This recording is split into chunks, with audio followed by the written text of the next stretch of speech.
All right, thanks.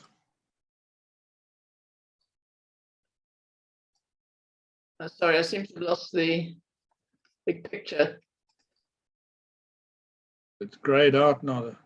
Yeah, well, I mean, I clicked on the got it, it went out of the file. I think you got to click on that center thing that says got it. Yeah, I clicked on that and then the picture went down to the page again and I can't get into it. It's not opening that option. Derek, I'll have to share again. Yeah, so just unshare and then share again. Yeah, let's see what happens this time. No, it's still not there. Sorry about this. Go to the What else? share button. Just click on new share. Stop share. Hold on, let's try again. Share it again.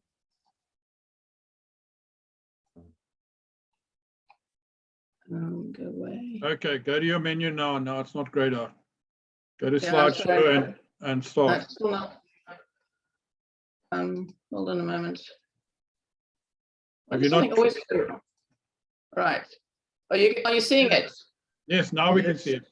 Okay, right. Sorry about that. Good evening, everybody. I just want to say, when we look at a history of something and a series of events, it's sometimes easy to focus on the events, but we need to remember with these events I'm going to be talking about, that humans and human feelings and human psychology runs right through the whole picture. And it's actually to me, it's a very interesting story about human nature as much as it is a history of the location of the center of the universe. Way back in time, we first look at ancient cosmologies. Now, these tended to be focused on mythological, particularly in Europe, and other religious beliefs, and essentially had a creationist focus, that the gods created man, heavens are divine, and then humans, therefore, were at the center of everything, and where we live was at the center, i.e., Earth was at the center of everything. This was sort of encapsulated in this concept of the axis mundi, which is the axis of the world. And it was it was believed to be a literal link between Earth and the heavens. And in that case, and Earth at the time was flat. So you have these, I've put in some diagrams to show some of the concepts of this flat disk of Earth linked to the heavens, which is essentially everything above Earth, by trees. They seem to sort of look on a sort of maybe a growth element or a fertility element to it.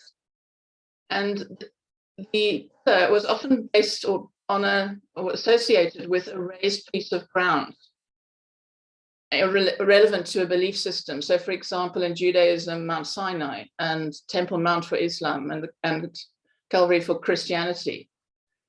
So there was this whole direct link between humans on Earth with the heavens and the gods who lived up there. The concept of a flat Earth goes way back. The oldest known map of the world, which goes back to the Babylonian era, about 6th century BCE, has a flat Earth on its disk here, as you can see. And the notion of a flat Earth has not died out. I found this example quite interesting. This was an American evangelical minister called Wilbur Bolivar, who in the 1930s actually developed his own flat Earth, which was very strongly believed in by many. And then here's one: he had the North Pole was the axis up to the heavens, and for some reason, all the continents and everything was surrounded by ice, which I suppose in some ways reflected the South Pole.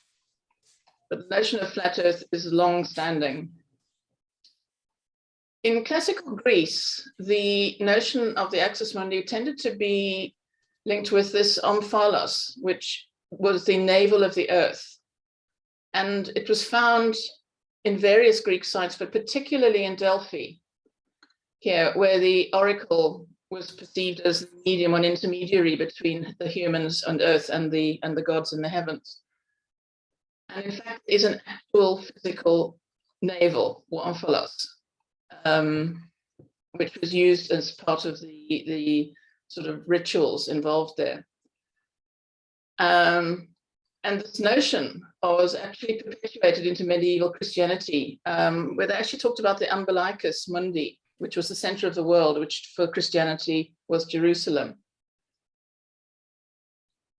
The notion of a link between heaven and earth has not died out and is visible in many religious and religious associated activities. For instance, the spires on church cathedrals, the minarets on mosques, the totems found in North America, and even processes and things like maypoles, which was part of the fertility activities at the end of winter, all have this sort of link or aspiration to link Earth and the heavens. Then if we actually look at geocentrism as a concept, it actually dates to the 4th century BCE in ancient Greece. Despite the fact that the Babylonians were very good observers, they didn't really develop a model. So we have to go back to ancient Greece. And this was based on people's experience of the world that they lived on, as well as astronomical observations at the time. And from the Earth, there was no apparent motion of celestial objects.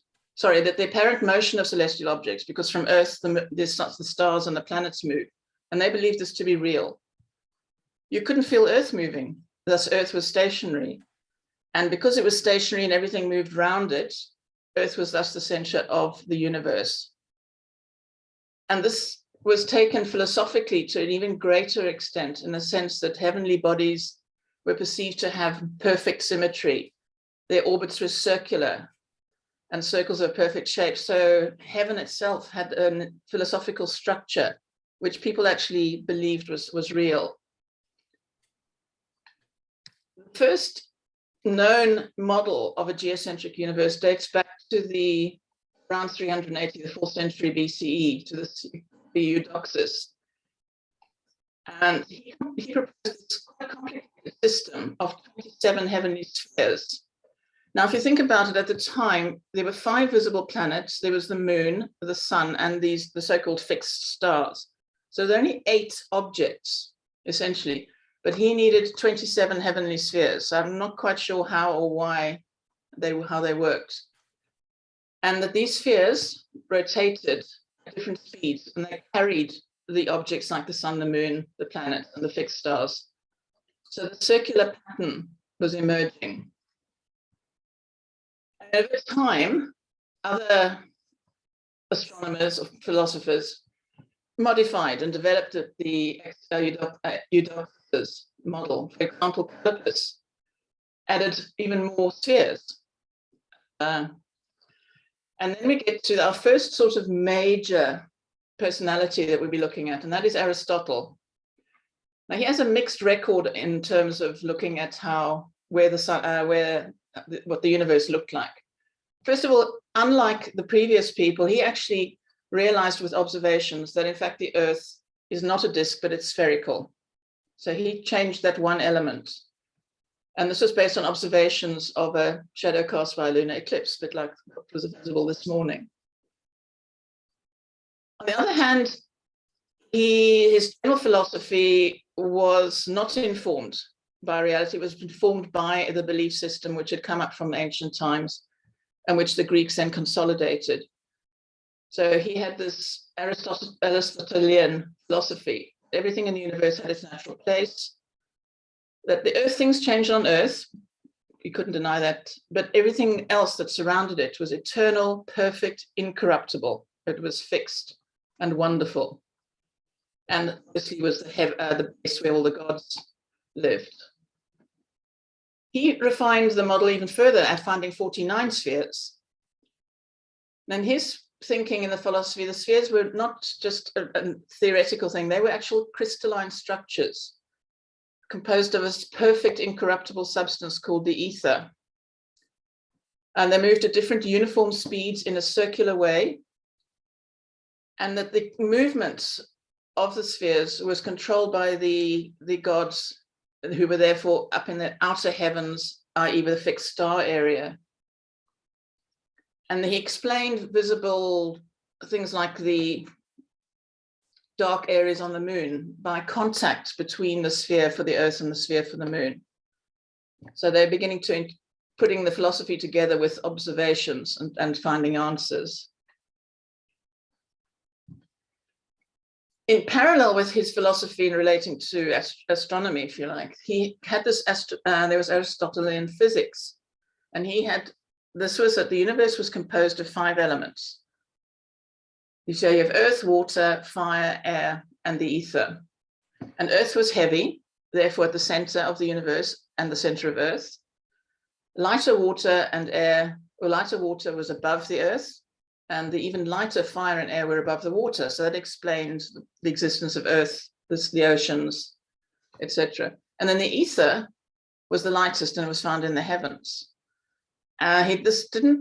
The fact that you've got a lighter than air crystal spheres didn't seem to challenge people's beliefs and question things. And this philosophy and physics was dominant for centuries in science and religion. And this perfection of the heavens was something which permeated life and was absolutely absorbed into early religions like early Christianity. Famous person who was involved in this was Ptolemy. So about 400 years after Aristotle, observations had continued. He was making observations, and they were coming up with a few little anomalies. Particularly this perception that sometimes some of the planets appear to move backwards, the retrograde motion. And he devised this complicated circle of epicycles, which I'll go into a little detail, to explain this. So epicycle system is basically that everything as it moves, there's an orbit around the Earth for each object. That each object is actually cycling around this. Because at times then the object would appear to be moving backwards, sometimes it appears to be moving forwards, so in the normal direction. And that explains the retrograde action, or the retrograde motion. Now the notion of epicycles is not new. Ptolemy didn't develop it, he used it. The person who developed them was called Apollonius. Some centuries beforehand. He's actually best known for his work on conic sections, which is interesting because this is fundamental within astrophysics in terms of orbits, etc., of comets and the like. He proposed this notion of epicycles and eccentric motion. So the system here is that the large-scale movement of an object, a celestial object around Earth, was called the deferent. The large circle is the deferent. The smaller circle of the epicycle is the epicycle, and they both moved in an anti-clockwise direction on a model. It was realized that the system didn't quite work out, and so he introduced, or somewhere along the line, epicycles were shifted around a little bit, and this concept of the eccentric came in. Now, the eccentric is the actual center of this circular system, which in fact Earth doesn't occupy. We've got a little anomaly that's being squeezed in to make them work. People are ignoring the fact that model Earth is actually no longer at the center of the universe. So on the eccentric, the planet's specific point is slightly away from Earth. Then you have the equant or equant point, which is another point outside Earth, which is related to the angular motion or uniformity of the angular motion of the epicycles. So for both the deferent and the epicycles, to get the system to work, actually Earth was out of the center. But this reality was ignored comfortably for a long time. In the Ptolemaic system, Earth was spherical, except Aristotle. It was still stationary. And he actually decided on the order of the orbiting objects. So Moon, Mercury, Venus, Sun, Mars, Jupiter, Saturn, and the fixed stars. So I don't know how he decided this, but that was the order in which they distance from Earth. And the epicycle, as I said, was able to explain the apparent backward movement of the planets at certain times. So these refinements occurred, which actually rather went against the philosophy, but they actually did increase the predictive accuracy. As a system, it worked fairly well if one ignored the underlying kind of conflicts. And in fact, the large, very influential astronomical publication, which Ptolemy wrote and compiled, actually included this whole system. So the Ptolemaic system was very contrived, but was accurate in producing or predicting celestial motions, and was accepted widely in the Roman, medieval, European, Islamic, and India. And any opponents were dealt with quite harshly, particularly in Europe. And despite some criticisms that, as I mentioned, Earth is no longer at the center, the model was dominant for 1.5 millennia, which is incredible that people were willing to keep believing this for that long. And numerous examples of documents which actually contain the Ptolemaic models. And these go back to these are different to 1600s and 16th, 17th centuries. I came across an interesting quote by Max Planck, the physicist, who said that this concept of belief perseverance, that even when there's evidence that something needs to be reviewed and is different and that other evidence has come in, doesn't necessarily change people's minds. And he said the new scientific truth does not triumph by convincing its opponents and making them see the light, but rather because its opponents eventually die and a new generation grows up that is familiar with it, which I thought was rather prescient insight from a man of great scientific status. So if we move on to heliocentrism, so we're moving away, the geocentric one had the Earth at the center. The heliocentric, by its nature, puts the sun at the center. It wasn't an easy process, moving one to the other. And in fact, they overlap for many hundreds of years. Because in fact, the first person known to have proposed the notion that the Earth actually revolved around the sun and not vice versa was Aristarchus, way back in the 3rd century BCE. So around about the time that Aristotle was developing or reinforcing and cementing the geocentric model, there were people with other ideas. And he based this on calculations. He actually did observations on, calculated the size of the Earth and the Moon and the Sun. And because the Sun was the largest, he thought this was most likely, it means it would be the center of the universe. His measurements weren't accurate, but the relative differences were correct. Basically, labeled as impious and largely ignored because it just didn't go with the popular thinking. Then sometime later in the 5th century in the Copernican era, Martianus added to this, having observed, because he suggested that Venus and Mercury orbit the sun, not Earth. So the notion was there, but it was largely ignored. So the possibilities of a heliocentric universe or heliocentric arrangement particularly within the solar system, was also suggested at other times, and particularly in the Islamic world, where Islamic astronomy became more and more dominant, and more Islamic astronomers were actually publishing or producing ideas and documents.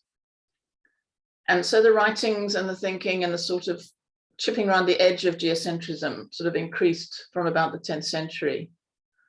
But the geocentrists rather, continue to argue that if Earth moved, how we'd feel it.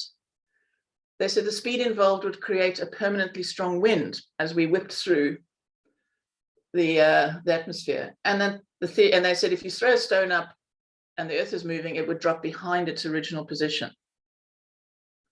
Also, the physics had Earth as stationary. So you couldn't argue with it.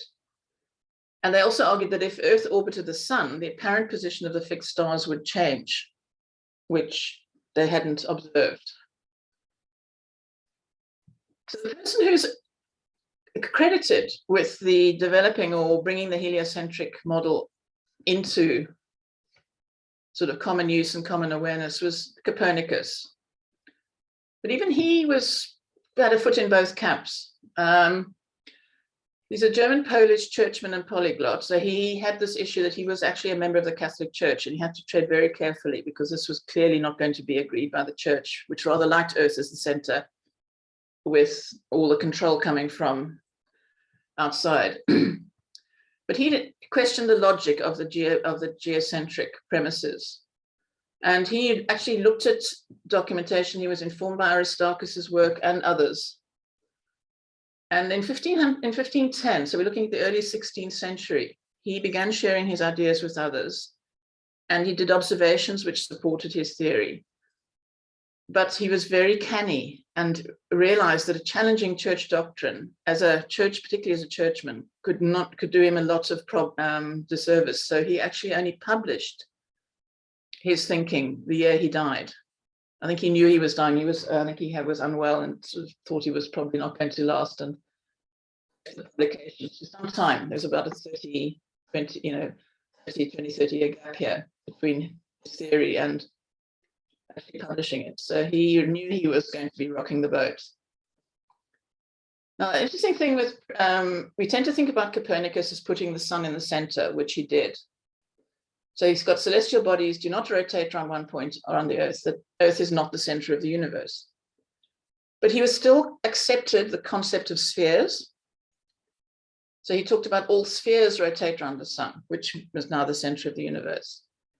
He suggested the stars appeared fixed simply because they were very far away. Now, this was revolutionary in addition to putting the sun at the center, because it made the universe much bigger. It wasn't just Earth and the planets. And he suggested that the stars were immovable, that the apparent daily motion was not caused by the stars moving, but because Earth was rotating. So his suggestions actually were revolutionary in many ways. He didn't just put the sun at the center. He also questioned the other assumptions. So Earth's sphere moves around the sun, not vice versa. In fact, retrograde motion, which the Ptolemaic system had tried to establish and account for and explain, in fact, didn't exist, because that was Earth's motion which was causing that, not the way the planets moved around Earth. So in fact, it was a transitional model. So there were still elements of the Ptolemaic system, because he still used spheres, circular orbits, but at the time it was highly controversial. But it made everything much simpler. It was a much simpler model. So it provided simple, realistic answers for a lot of the complicated systems which Ptolemy particularly introduced. Because with the heliocentric model, you don't need epicycles, for example. It also made sense in the sense that if you have Mercury and Venus inside Earth's orbit, orbiting the sun, then it explained things like phases that had been observed. And not surprisingly, the notion of the heliocentric model was rejected by both the Protestant and the Catholic churches and by many scientists. So this did not take off terribly well. The so-called Copernican revolution, which is what it tends to be known as, only began to take root, and very, very slowly, in the early 1600s. But it made a substantial contribution to the scientific revolution of the Renaissance. A lot of things that came out of the scientific revolution, particularly work by people like Newton, which I'll talk about later, it could only happen because the heliocentric model was in the milieu and being looked as a possibility. So if we actually look at the two models, they're very similar. But the crucial difference is what's at the center. So geocentric, we've got Earth, and here we have the sun. Now, Tycho Brahe was known as the greatest naked eye observer probably that ever lived. And he came up with observations which challenged the geocentric model, something which he found extremely uncomfortable because he was a great supporter of the geocentric model and things he was observing. For example, he observed a nova, and therefore the heavens couldn't be fixed, immutable if things happened. He also calculated the orbit of the 1577 comet and realized it would actually come crashing through a lot of the spheres because the orbit wasn't circular and it was also angled. So this raised questions about the existence of spheres, but he still could not bring himself to accept heliocentrism. And he came up with what's been called a taconic system, which is actually a hybrid geo-heliocentric model. So making that assumption is going to be complicated. Got a diagram here. So he had lots of things going around different objects at the same time, but also around each other. So in the blue elements here are objects that orbit a stationary, so Earth was still stationary, and the orbits were still circular. But the orbits, objects going around Earth were in blue. So that here's Earth, so the moon, the sun, and the fixed stars still went around the Earth. However, the planets went around the sun. So this is trying to have everything and making it very complicated. And this is based on one of the earlier diagrams. And this is a sort of threat to the geocentric people. But because it still included geocentrism, they were happy with it. It was something which wasn't threatening. So the taconic system was this hybrid. And it was around for some time. You know, people could live with it. Yeah, okay, but it's still a geocentric model. Then came Galileo in the very early 17th century. In 1610, the first telescope, he made the first telescopic observations, and numerous things he identified and observed challenged the geocentric model. And the stars twinkle rather than have sharp edges, and confirmed this, and that's suggesting that they were at a great distance from Earth, and that the universe is much larger than the Ptolemaic model. His observations also showed that Earth, even though we maybe can't feel it, is actually able to move. It has what's called internal motion. It's like the other planets, it moves. It's not a fixed point. And this revolutionized physics and enabled development of concepts like inertia and gravity. Because if Earth moved, then other things, certainly lots of other things were then going on. Most of us are probably aware that Galileo wasn't very popular, but I'll just look at some of the evidence that he came up with. So these are pictures or images of his drawings, which actually showed his observations of Jupiter identified that the moons moved. So the moons orbit Jupiter, which contradicted the belief that all heavenly bodies circle the Earth. He found that Venus had phases, and therefore it orbits the sun and not Earth. And also his observations of the moon identified that the lunar surfaces have features and it's not smooth. And therefore another contradiction of the existing belief system that heavenly bodies are not perfect, unchanging substances. So in 1616, this is 6 years after these first started observing, the Catholic Church actually issued a decree that banned all references to heliocentrism. But Galileo was unable to sort of keep what he was learning to himself. He shared ideas with people, and eventually the church picked up. In 1633, he was actually interrogated by the Inquisition, found guilty of heresy or suspicion of heresy, forced to recant Copernican thinking, and in fact he was then subjected to house arrest for life, which in his case turned out to be about 9 years, because he died in 1642. And people are very aware of this history with Galileo and the Inquisition than the Catholic Church. But in fact, overall, his punishment was fairly kind, because, as an example, in 1600, the Italian philosopher Giordano Bruno proposed the heliocentric idea, and he was actually burnt at the stake. So this was serious. This was a serious contravention of doctrine. But despite opposition, over time, the evidence for heliocentrism and its acceptance grew. As evidence from observations got better, as telescopes were more widely used, their design was improved, and they saw things which hadn't been visible before. The main person you could say the established heliocentrism in its real form, in its honest form, is Kepler. Now, he was, in terms of dates, he and Galileo overlapped each other, but didn't work together. Actually, in 1600, he'd been an assistant to Brahe for about a year until Brahe died in 1601. Kepler continued doing all the numbers and doing all the mathematical calculations based on the observations and developing these tables of planetary motion.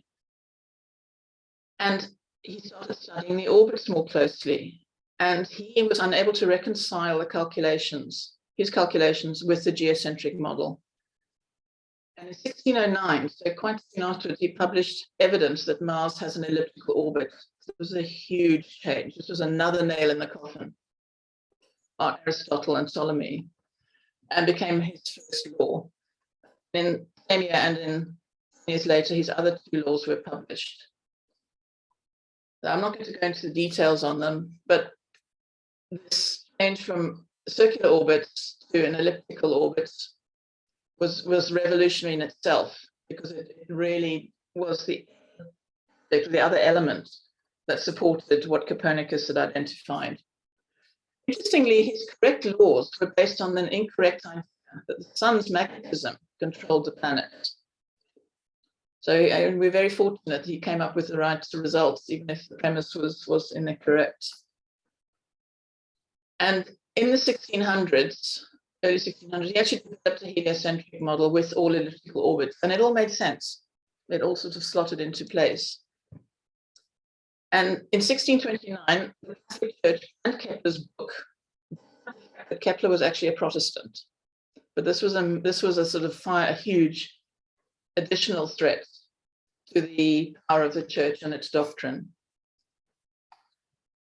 Look at the differences between the two. There was persisting support for geocentrism because they were established religious beliefs, a very powerful church, old prevailing scientific theories like Aristotle, which went back over 1500 years. And there also was still this evidence of the observations. We couldn't feel the Earth moving from Earth, the stars and the planets moved around us. So there was an absence of proof for some of the claimed features, like Earth's rotation, which in fact, the proof for Earth's rotation only came in the 19th century, a lot later. But over time, heliocentrism basically began to take root and dominate scientific thinking. And by 1686, books were being published for the general public to read, not just for people who were scientific or who were highly educated. And it was also made available in several languages. But only in the mid-1700s does official church opposition fade. I don't think it was actually decreed. I think it was just allowed to sort of fall away. People weren't punished. We now have a system where we have the sun in the middle, Earth, the planets, and the fixed stars on the edge going around the sun. So the universe was basically the solar system. Now, Newton in the 1680s, as I said earlier, he was able to, the things he looked into, like gravity and inertia, were enabled by the work that Kepler did. And his work, taken from a gravitational perspective, actually reconfirmed heliocentrism. And he in fact used Kepler's laws to derive, particularly his law of universal gravitation. And it explained what Kepler had actually developed, which increased support. So Newton's work was both enabled by the heliocentric or the Copernican a revolution, but it also reinforced it. So they were just mutually supportive. Somebody we may not think of as a role in astronomy and cosmology is the philosopher Emmanuel Kant. But he, remember, in those days, philosophers were often had interest in science. And he was very strongly influenced by those who'd worked on heliocentrism. And in 1755, so this is about 60, 70 years after Newton's work, proposed a solar system formed from a disk of primordial material. So he was beginning to sort of look at the origins of the universe. But more importantly, he proposed that the solar system is much part of a larger system. So this was really unsettling, because up to now, okay, we put the sun at the center, but the sun at the center is center of the universe that we can observe. It's small. It's only really the solar system. And furthermore, he suggested that the nebulae, the sort of fuzzy things which people could observe, were actually island universes. He was the first to propose that there may be many star systems out there, that our little world wasn't everything. And he said, logically, these little fuzzy things, these island universes, would be, if they were island universes, then the Milky Way was probably an island universe. This was rejected by scientists. So again, this is a bit too revolutionary. Now, later, this was in 1755. 30 years later, Herschel did some work. Again, he did wonderful observations. He confirmed that the Milky Way was disc-shaped, which fitted in with Kant's suggestion of an accretion origin. And he also argued that the sun was central in the galaxy. The sun was central in the galaxy. The Milky Way was the universe. So we have a universe which is now expanding a bit. In the earlier heliocentric model, the sun was at the center, but essentially the universe was the solar system. The fixed stars were just out there. William Herschel's findings essentially put the sun still at the center, but this time of a galaxy. And the Milky Way and the galaxy were one and the same. His conclusions were based on very careful observations, but unfortunately, the premise he used to reach that conclusion was incorrect. So he based his decision that the sun, or conclusion that the sun is at the center, is based on observing stars at a sort of 360-degree sort of total view, based on their magnitudes in different directions. But he was unaware that magnitude is not an indicator of distance. And so his findings, which put the sun at the center of the galaxy, not just the center of the Milky Way, again was correct, but based on incorrect assumptions. Despite this, his model was accepted and largely unchanged for well over a century. And these are some of the diagrams that he made of these nebulae, which he observed, didn't really interpret, but which suggested maybe island universes or other collections of stars. So we moved into the modern era, and from the 19th into the 20th century. An American astronomer called Harlow Shapley did work on globular clusters, and one of the outcomes of his work was he showed that the Milky Way was much larger than supposed. So we're going from a small galaxy in the Herschel times to a much larger galaxy. So the universe is slowly getting bigger and bigger as time passes. In addition to this, he also calculated the sun was not at the galaxy center, which again was a big step change from the Herschel model. That in fact, the Milky Way stars orbit at a center thousands of light years from our sun. So the center of the universe was no longer the sun, but the center of the universe is still the center of the galaxy. And so heliocentrism was replaced by galactocentrism. Now he had this whole issue with these fuzzy spiral nebulae were an issue to him. He thought they were still part of the Milky Way. He only believed that it was one galaxy. The Milky Way was the only galaxy and was therefore the part of the universe, but a bigger universe. and that these fuzzy spiral nebulae, which is what these objects were called at the time, were actually tiny and just part of the Milky Way. They were sort of towards the outer edge of the Milky Way. In contrast, another American astronomer called Heber Curtis came up with a different set of findings. He observed novae, I should have called that novae, not novas, in what was then known as the Andromeda Nebula.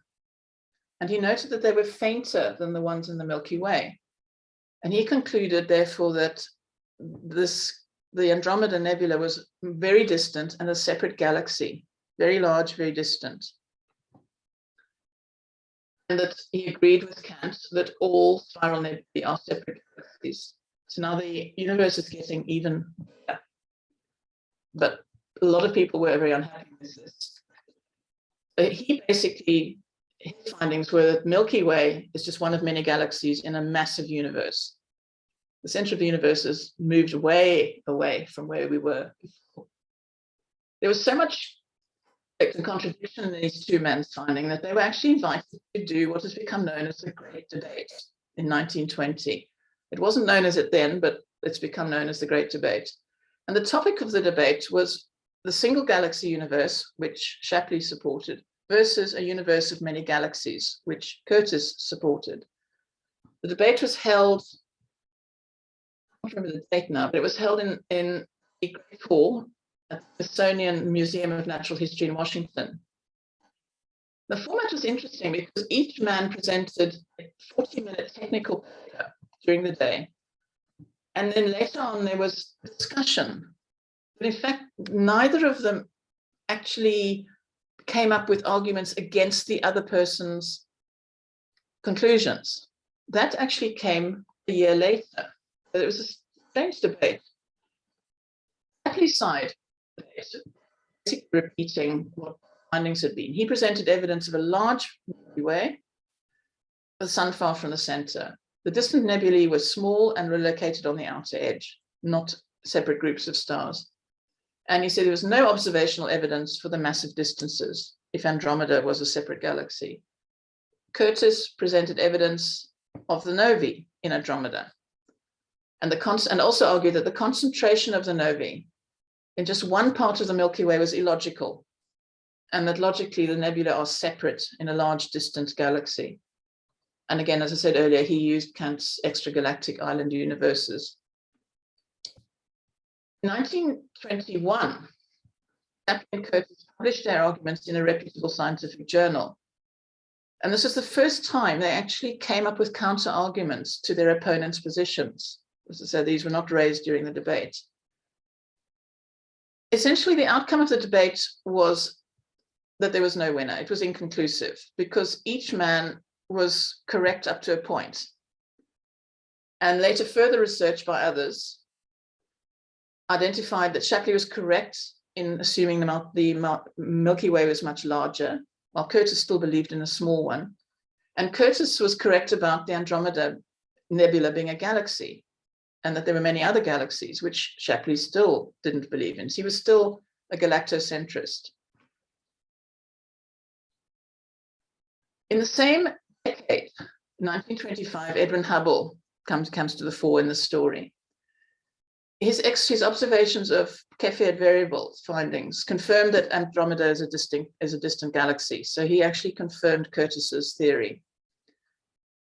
And then in 1929, he discovered redshift, this notion that the universe is expanding, that the objects, the galaxies out there are moving away from each other. Now, this was used by some to say, yeah, well, this just proves that we are the center of the galaxy because everything's moving away from us. But in fact, he denied that redshift confirmed. Sorry, I've got that the wrong way around. He denied that redshift confirmed the Milky Way as a center, as some had argued. And he actually put forward the notion that the universe is homogeneous, isotropic, and that an observer in any part of the universe would perceive galaxies moving away from them. Again, this is revolutionary. Some disputed it, but effectively, Geocentrism moved to becoming acentrism, So we moved away from a center entirely. In 1960, if we think back to Copernicus, and another American astronomer called Herman Bondi actually proposed the term Copernican Principle. It's actually a novel, it's a recent concept, because he recognized Copernicus's contribution to overturning centuries of unquestioned belief and establishing that Earth was not at the center of the universe. So it was a sort of retrospective recognition, and this concept or this notion of a Copernican principle is now embedded in scientific thinking. And he recognized that heliocentrism had set the stage for the ultimate discovery and all the scientific discoveries that followed on from that. Interestingly, this gentleman wasn't exactly as open-minded as we might think. You know, this recognition is great, but he was one of the people who denied something which cropped up a little later. So we'll come back to that. Now, if we think that everybody was immune from people not believing, even Einstein was on the receiving end of people's disbelief in what he proposed, even when there was evidence. His special relativity was published in 1905, and general relativity theories was published in 1915. Early on, they had very little effect on cosmology. I think just if you read the literature, just as they basically ignored it. In 1919, gravitational lensing, which is the central premise of general relativity, was actually confirmed in a very complex journey involving people traveling to islands in different parts of the world to observe the position, the relative position, or the perceived position of stars when there was a solar eclipse. So there was evidence that supported general relativity, but although special relativity became more accepted over time, general relativity still wasn't liked. Special relativity got more credibility because it answered questions which astronomers had, for instance, around the orbits of Mercury, etc. Relativity was complicated, and they just couldn't see that it had a place in science, in astrophysics, or in cosmology. And in 1948, the steady state versus the origins of the universe became a point for debate, because science theories essentially came with the source of this notion of the Big Bang, that it started with singularity and then expanded massively.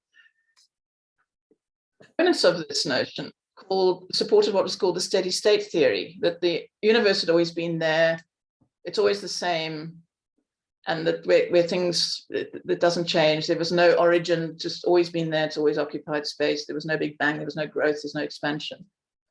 And interestingly, as I said, Bondi was one of those who supported the steady state theory. So he was open-minded up to a point, but he took him a while to, I think, accept that the Big Bang was the stronger theory. And it was only around 1960 that general relativity was generally accepted.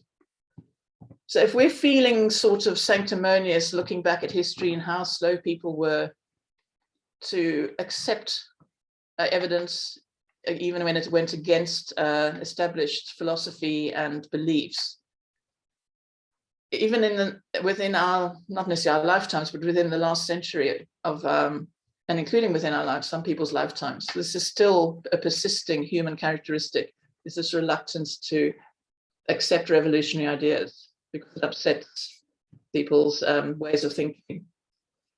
And if we look at language that we still use, we all talk about sunrise and sunset and moonrise and moonset. You can even look in the Sky Guide and it's there. So even though we may accept all these things, we still have ingrained geocentric language, certainly in English. So I found a few quotes. We can forgive Shakespeare, you know, it is the east and Juliet is the sun, because Romeo and Juliet was written before Galileo did observations. Wordsworth, Longfellow, 1847, okay. Down sank the great red sun. So again, the sun's, we're still tending to look at the sun from an earthly perspective. But even as recently as 1957, I found a quote that says, "I like evening in India, the one magic moment the sun balances on the rim of the world." So even though for over 2000, the space of 15, no, probably close to two millennia, we've moved far from the original perception of the relationship between Earth and the world around us and the universe around us, it's still ingrained in us. Thank you very much.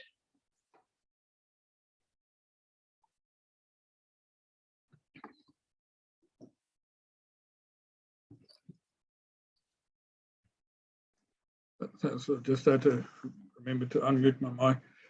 Thanks, Jenny. That was great detail there.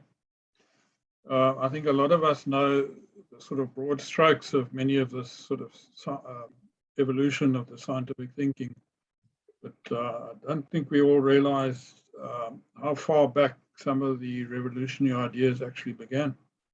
Thanks, very interesting. Any questions for Jenny? I enjoyed it. Yes, very much.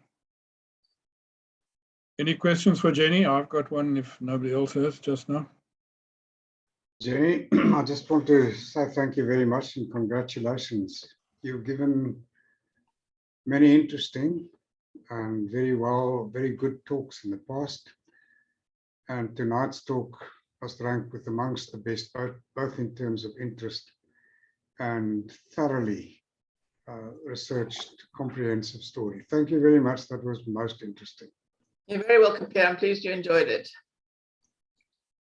Jenny, I'd like to say something. It's not a question, it's a statement, if I may. You again referred to the isotropic universe currently in the asynthetism. However, we also seem to believe in the Big Bang, which was a point. So there had to be a center somewhere from which it expanded.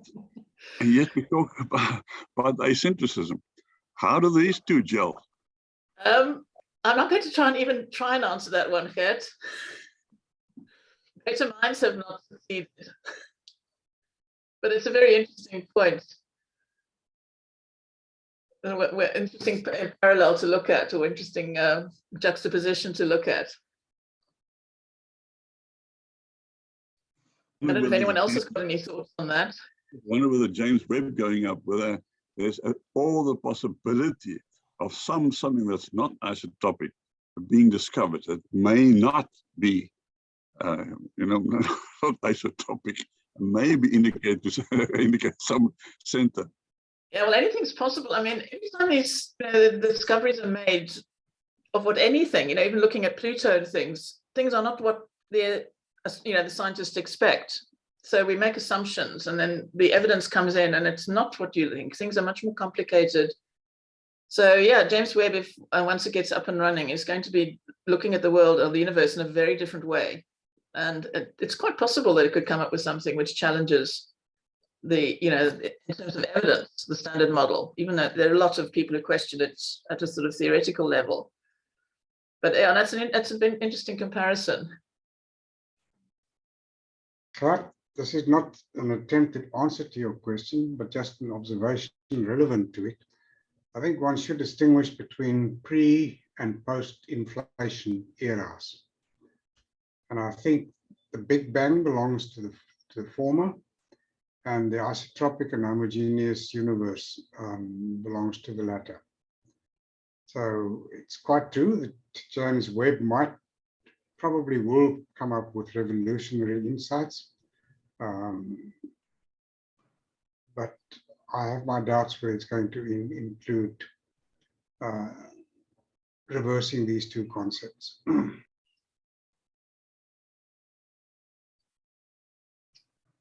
I think we're living in interesting times where I think we're finding surprising things quite often nowadays. Even the standard model of atomic theory and so on is beginning to wobble slightly with new findings at a Large Hadron Collider and so on. Jenny, I've just got a question on the, you right in the beginning, you spoke of the Babylonian flat Earth map. Was there other evidence that was what they thought of as a flat Earth map, or was it not perhaps just a two-dimensional depiction of a three-dimensional spherical Earth. I know, I mean, you've in previous talks of your own, I think in previous years, have spoken of how, millennia ago, the Babylonians were already tracking sort of the moon and orbits of the moon and predicting eclipses and all kinds of things. Did they not actually believe that the sun was the center of our solar system? Well, I honestly don't say I can't. I can only say I don't know, because the only information I found was a sort of a back reference, if you like, from people talked about that the first actual model of the universe, if you like, was developed in ancient Greece. And the flat Earth concept seems to have been fairly well established. So whether the Babylonians may have come up with something, there just doesn't seem to be any record from archaeological finds that suggests that. So I think people have gone sort of for the Greek one because there's evidence. They've actually got documentation and etc. So it's quite possible that they did, but maybe, and if they did record it in some way, maybe we just haven't found the records yet. But the flat Earth concept seemed to be fairly widespread. I mean, I just had a couple of pictures, but if you go onto the internet, there are lots of them. And in fact, there are quite a lot of modern, and not necessarily people believe in it, but the notion, this sort of drawing of a flat disk with a tree coming up and sort of feeding in, and the branches wrapping around, is sort of central in, sort of general in art in some ways. Whether it's based on a belief, I don't know. But there are lots of, in fact, I struggled to find old pictures of the flat Earth. When I put in flat Earth and looked up images, I kept finding modern things. But it was obviously a fairly broad belief. Seem to be plenty on Facebook. Yeah, but again, if you think about the perception of the Earth, people hadn't ventured, although the Babylonians apparently did actually sail around Africa, so it's quite possible they saw it. But the Earth was very small. The world was very small in those days, essentially just the Mediterranean. And I think everyone did think that things were flat. And until you start venturing out and actually seeing ships disappearing over the horizon and things, you don't you don't question it. But I didn't find much. As I said, there was just reference sort of, well, the Babylonians did some stuff, but they didn't do a model. There may well be other literature out there which gives more, but I didn't find any when I did my searches. I just think that, I mean, you're probably right. It does make logical sense, but I just think sometimes I wonder if we give the Babylonians enough credit. I mean, thousands of years, they were ahead of the Greeks. They were more advanced based on their observations than the Greeks were. Yeah, and they had their version of the Pythagorean formula. Yeah, and in fact, before Pythagoras. Yeah, and they in fact sailed a long way out beyond the Mediterranean. There's evidence that they actually, and as the Egyptians did, they circumnavigated Africa as well. Yeah, so, but I haven't come across any sort of, there was nothing in the literature that I looked at that actually had any mention beyond a sort of, they did, the first model came out of classical or ancient Egypt. Ancient Greece. I just think, Europeans sometimes think that civilization started with the Greeks, and I don't think that's always true. Yeah, and I think you're absolutely right. And the problem is, I think, just that there's lack of evidence. The first printed or, sort of recorded work in stone and things is, it's very small and little of it, and sometimes very difficult to interpret. So, yeah, I think you may well find that credit isn't given simply because we just don't have the evidence at the moment. Just two comments. The longest continuous record of observations that we know about comes from China. And the Babylonians were fantastic observationists, and they could predict with great accuracy events in the future. So that had it's almost an astrological origin rather than astronomical. And I think that might be at the root of why they didn't develop a model. They just wanted to predict what's going to happen when, and they did that with great accuracy. Yeah, so possibly they weren't asking why or how. Yeah, I mean, we can speculate. And again, you mentioned about China. Now, again, when looking at literature on Google, even though it's global, we tend to still have a rather Western focus on sources and websites and things. And the Chinese stuff is sort of sometimes mentioned. You say, well, they developed this, they developed that, but you don't find a lot written about it. The very early work that they did. So there's probably much more in the way of history from China than we have access to, or that is easily, obtained. Any other people who were wonderful astronomers were the Aztecs, and they had the fantastic observations at Chichen Itza and those places. And my recollection is that they had a heliocentric model of the universe, as far as I can remember.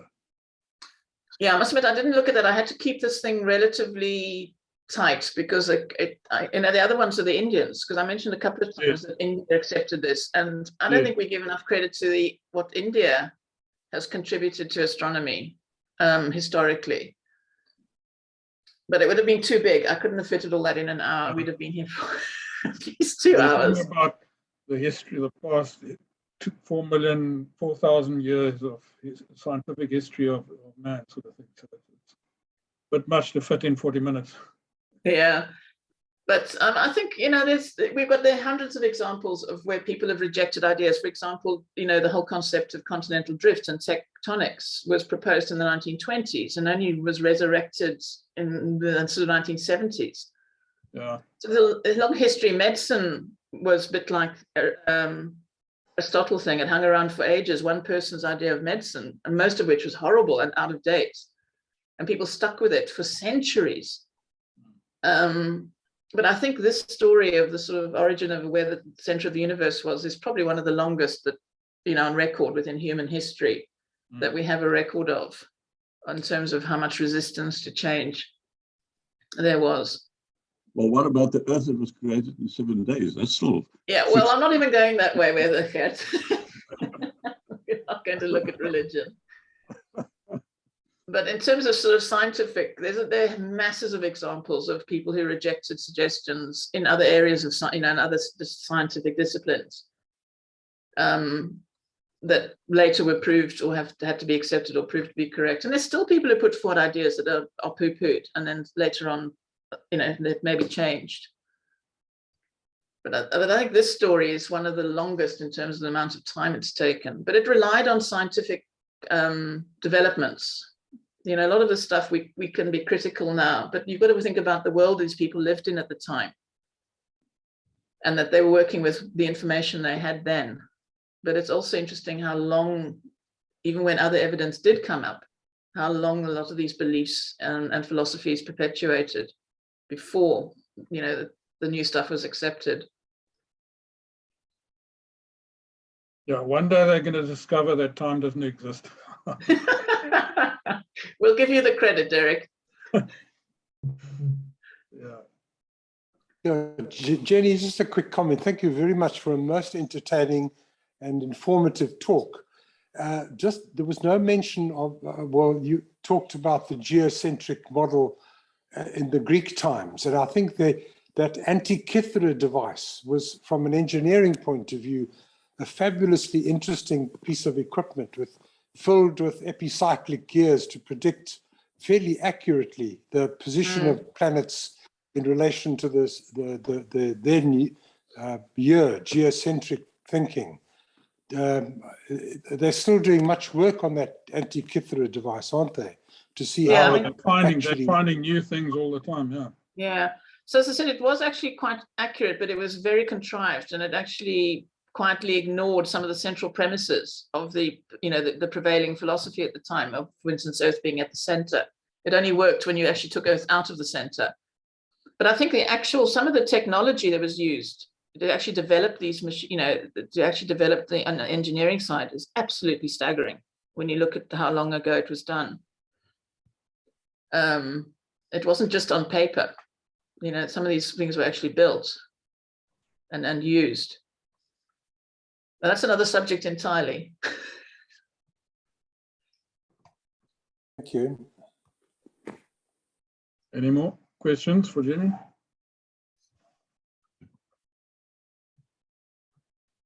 All right. if there are no more questions, can we wrap it up? Thanks very much, Jenny. It was a brilliant presentation and well worth attending. Well, thank you, everyone. I hope you enjoyed it. Okay, and the Thank you, recording will Jenny. be on uploaded to YouTube. Thank Great. you, Jenny. Huge lot of work you've done. Thank you. I enjoyed it. I don't do things like I don't enjoy anymore. Now I'm in a position to do what I'd like to do.